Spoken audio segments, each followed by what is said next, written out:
Hello, hello, and welcome to Music World. And welcome to Tony Moore, our music expert. In this week's edition, we want to celebrate the life of a great musician from Liverpool. Maybe the greatest pop musician of all time. Right, Tony? Yes, that's right. And of course, we're talking about John Lennon. Yes, John Lennon, a famous singer and songwriter, but also sometimes a controversial figure. OK, Tony, let's look at the important moments of his short but very successful career. Well, John was born on October the 9th, 1940, in Liverpool. He had a difficult childhood. His parents separated, and John lived with his aunt, Mimi. She was very, very strict, and she didn't like John spending all his time playing the guitar. So John had a difficult childhood. And what about the Beatles? When did this amazing pop group start playing together?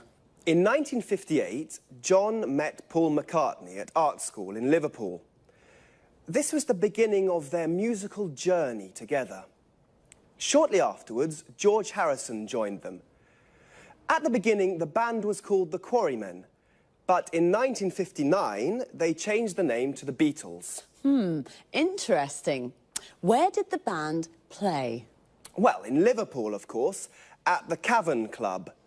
But they gave their first series of performances in Hamburg, at the Star Club, in the city's red light district. But the Beatles were very happy and had lots of fun in Hamburg. It was here in Hamburg that they developed their look, and in particular their famous hairstyle. A hairstyle that suddenly became fashionable all over the world. Ah, that hairstyle. They were called mop tops, weren't they? Yes, that's right. What was their first #1 single? The single, Please Please Me. It was an immediate success and went to the top of the charts. That's right. Well, the four lads from Liverpool played together as the Beatles until 1970. Their last album was Abbey Road. Then the band broke up. To the disappointment of all their fans. And then, what did John do next? He started a successful solo career. Imagine and Plastic Ono Band were popular albums. Did John ever try to reunite the Beatles? Oh, no. His relationship with Yoko Ono became very, very important for him. John and Yoko started to get involved in politics. They began to spread a message of world peace. And when was he killed? John was killed on the 8th of December, 1980, outside his New York apartment in the Dakota Building. Who killed him? Mark David Chapman, a Beatles fan. And why?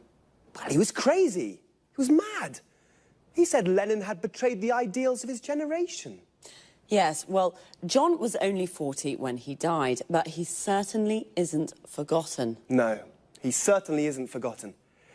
Today there's a garden in Central Park called Strawberry Fields to remember John's life. It's near the Dakota Building. OK, so John Lennon. John Lennon, perhaps the greatest pop musician of all time. Thanks to our expert, Tony Moore. Thank you. Goodbye. Goodbye. See you again next week for another edition of Music World. Goodbye.